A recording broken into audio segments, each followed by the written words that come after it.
જસદણના ખેડૂતોને સોશિયલ મીડિયાના માધ્યમથી આફ્રિકન યુવતીની ફ્રેન્ડ રિક્વેસ્ટ આવી।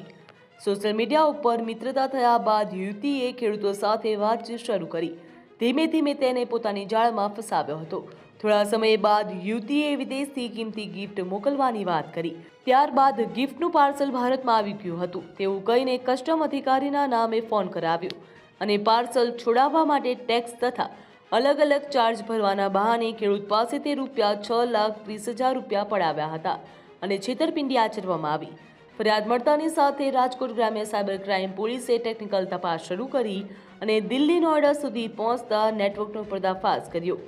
અગાઉ પણ આફ્રિકન યુવતી સહિત 3 આરોપીઓની ધરપકડ કરવામાં આવી હતી। ગ્રામ્ય જિલ્લામાં ગિફ્ટનો લાલચ આપીને અને લોકો સાથે છેતરપિંડી કરવાનો એક બનાવ બન્યો હતો, જેમાં ફરિયાદી જસદણના હતા। આ સંબંધમાં સાયબર પોલીસ સ્ટેશનમાં 3 ઓગસ્ટના રોજ 2026ના રોજ બીએનએસની કલમ અને આઈટી એક્ટની કલમ મુજબ એક ગુનો દાખલ કરવામાં આવ્યો, જેની તપાસ સાયબર પોલીસ સ્ટેશનના પીઆઈ રવિ ગોદમ સાહેબ કરે છે। એની સાથે સાથે પીએસઆઈ અનિરુદ્ધ કામલિયા એ બંને ઇન્વેસ્ટિગેશનમાં હતા।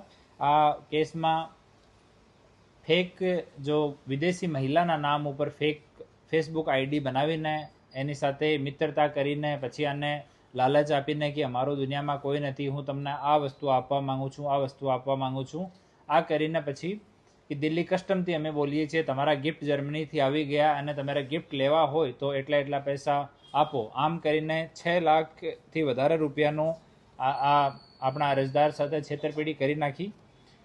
આ ફેક્ટ્સ ઉપર રાજકોટ રેન્જ ડીઆઈજી સાહેબ નિલિપ સાહેબના માર્ગદર્શનમાં અમારી ટીમ આગળ ઇન્વેસ્ટિગેશન કરતી હતી। એમાં 3 આરોપીઓ પહેલા અટક કરવામાં આવેલા છે। 3 આરોપીઓની પૂછપરછ અને ટેકનિકલ પુરાવાના આધારે પોલીસે સમગ્ર ફ્રોડમાં વધુ એક મુખ્ય સૂત્રધારની ધરપકડ પણ કરી હતી। પોલીસના જણાવ્યા મુજબ માજી ફ્રોડની સમગ્ર સ્ક્રિપ્ટ તૈયાર કરતો હતો।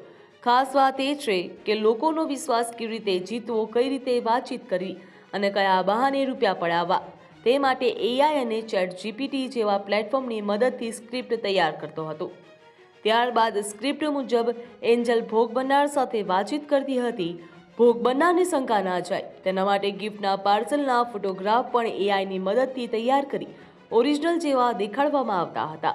આ ક્રમમાં જો એટીએમથી પૈસા ઉપાડતો હતો એના સ્ક્રિપ્ટ તૈયાર કરતો હતો। આ લોકોનો એમ એવો છે કે એ કોઈ માણસનો કેરેક્ટર ડિસાઇડ કરે, આ કેરેક્ટર ડિસાઇડ કરીને કે આ માણસ સવારથી સાંજ સુધી શું કરી શકે, આ હિસાબથી જો ભોગ બનનાર હોય એની સાથે વાત કરતા હોય કે હું જેમ કે એક માણસ ના ફોટો લઈ લીધા, એના સવારમાં કોઈ એરપોર્ટ ઉપર ગયો તેના વિડીયો ડાઉનલોડ કરી લીધા, પછી ફરિયાદી સાથે એમ જ વાત કરે કે હું એરપોર્ટ આવ્યો છું અને ઇન્ટેન્શનલી ફરિયાદીને વિશ્વાસમાં લેવા માટે એ લોકો વિડીયો મોકલતા હોય છે।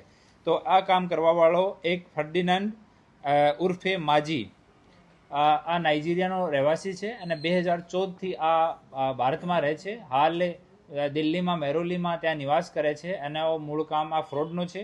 આ મેડિકલ વિઝા ઉપર 2014માં અહીંયા આવ્યો હતો અને ત્યારથી અહીંયા છે। હાર્ટનું કંઈ મેડિકલ સર્ટિફિકેટ લઈને એના ઉપર આ મેડિકલ વિઝો લીધો હતો। મેડિકલ વિઝો પણ એક્સપાયર થઈ ગયો, એનો પાસપોર્ટ રિકવર થયો છે। એની પાસેથી 4 મોબાઈલ ફોન રિકવર થયા છે, 1 laptop, 3 SIM, 1 passport, pen drive, wifi receiver અને રોકડ રકમ ₹20,900 એટલો મુદ્દામાલ એની પાસેથી રિકવર થયો છે। હવે રાજકોટ ગ્રામ્ય સાયબર ક્રાઇમ પોલીસે દિલ્હીથી માજીઓનું મધુ આબુચીની ધરપકડ પણ કરી છે, તો કોર્ટમાં તેમને રજૂ કરવામાં આવ્યું, જ્યાં તેના 5 દિવસના રિમાન્ડ પણ મંજૂર થયા છે। આરોપી પાસેથી મોબાઈલ, લેપટોપ, પેન ડ્રાઈવ અને સિમ કાર્ડ કબજે કરવામાં આવ્યા। અત્યાર સુધીની તપાસમાં 6 લોકો સામે આ પ્રકારની છેતરપિંડી થયાની માહિતી પણ સામે આવી છે।